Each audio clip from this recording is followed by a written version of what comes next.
I'm Dr. Susie Maidment and I'm a researcher in dinosaurs at the Natural History Museum in London. So this is the first T-Rex specimen ever found. My job involves studying dinosaurs to try and understand who's related to whom, how they evolved, and how they went extinct. Stegosaurus was already a fossil by the time that T-Rex lived. And T-Rex is actually closer to us in time than it is to Stegosaurus. I do all sorts of different things, from looking after the dinosaur collection at the Natural History Museum. This is a nose horn here. And also going out into the field to find new dinosaurs as well.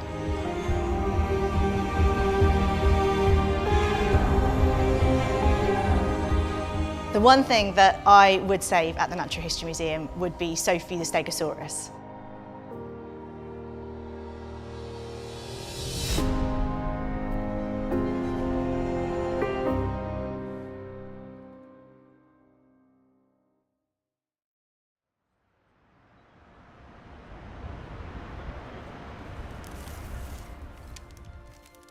My early passion for paleontology probably came from my family holidays to the Jurassic Coast, what is now a World Heritage Site, but back then was just the Dorset coastline. Obviously there's loads and loads of fossils down there, and everybody goes out onto the beach and hunts for ammonites. And of course all the museums are full of Mary Anning's amazing discoveries. And I think for me that was a real inspiration as a child, finding those ammonites and also reading and learning all about Mary Anning. Well, a lot of my job as a curator is to register specimens that we newly acquire. And so these are all specimens that we've got quite recently. This is a foot from a dinosaur, an ornithopod dinosaur, probably Dryosaurus. It's from the Upper Jurassic of the Western USA. So it's about 150 million years old. And it's the 3-foot bones. It's the one that footballers break, the metatarsals. Stegosaurs are probably my favourite dinosaur. I'm not really sure why that is. I had a blow-up Stegosaurus when I was a kid, and I also had a Stegosaurus money box, and I think that has something to do with it, maybe. I also did my PhD on Stegosaurs, so at the end of that I was either going to hate them or love them, and happily I love them. Yeah, this is a really nice specimen. I'm really pleased with this one. This is a cast of the skull of a dinosaur called Emausaurus, and it's an armoured dinosaur. So it's an early member of the group that went on to become stegosaurs and ankylosaurs. This is the only specimen of that type of dinosaur. So it's really fantastic to have the copies of the specimen, because this is a really detailed research quality cast, so we can actually use this for our research.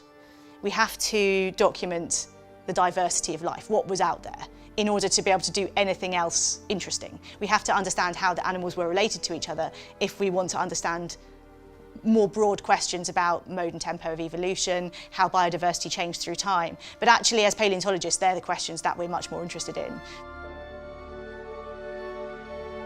This is the holotype, which is the specimen that holds the name of the dinosaur Proceratosaurus. And it's about 167 million years old, something like that. And it's the only specimen of this dinosaur that we have. And as you can see, it's an absolutely beautiful but very fragile skull. And so holotypes are really, really important in paleontology, because they're the specimens which are kind of the typical specimens for that particular genus and species. Every other specimen that you find that you think might belong to that species, you go to look at that holotype and say, is it actually exactly the same or is it different? It's virtually impossible to put a value on this. It's the definition of priceless. We are in the Earth Galleries of the Natural History Museum, and this is Sophie the Stegosaurus. Sophie is the most complete Stegosaurus specimen from anywhere in the world. Despite the fact that it's a really iconic dinosaur, we just didn't know that much about it before we had Sophie. Sophie was excavated from a quarry in Wyoming in about 2003 or 2004, and the specimen was acquired by the museum in 2012. Stegosaurus is known from the Upper Jurassic, so that's about 150 million years ago, of the Western USA. And most of the specimens that we have are isolated fragments.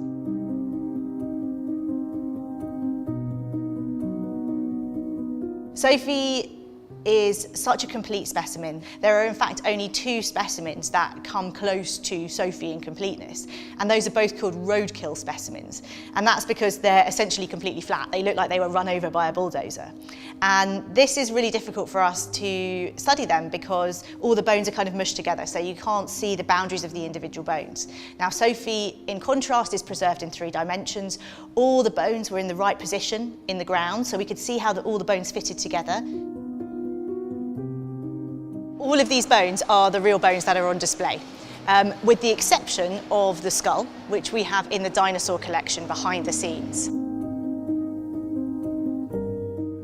This is the skull of Sophie, the Stegosaurus. And these are all different skull elements, so all different bones that fitted together to make the skull.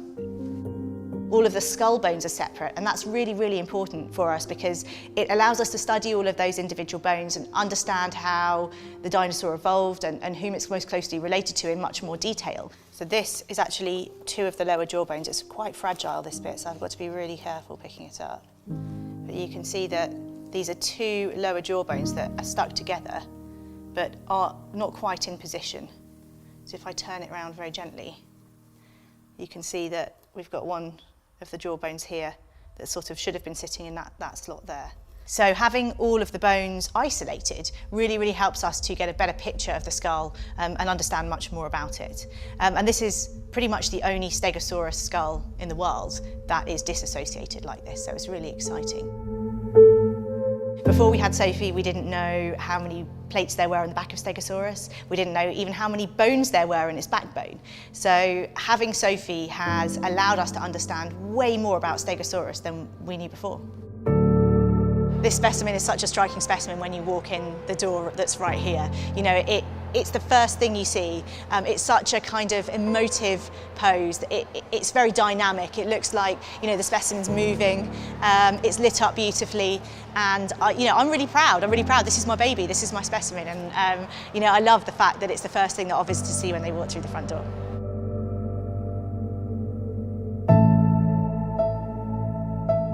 I have a number of different research projects, and I think all of them are really, really cool.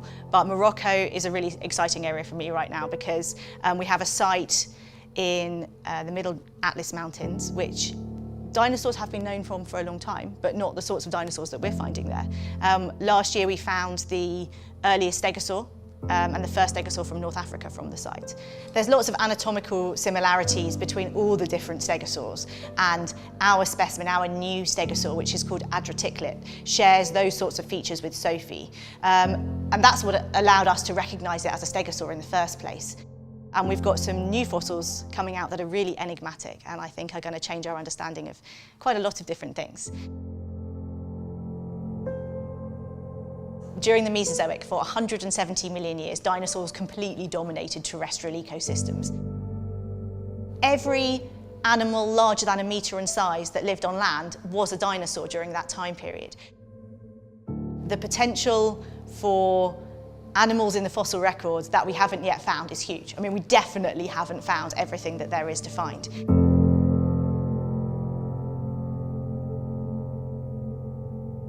There's probably animals out there that are beyond our wildest dreams.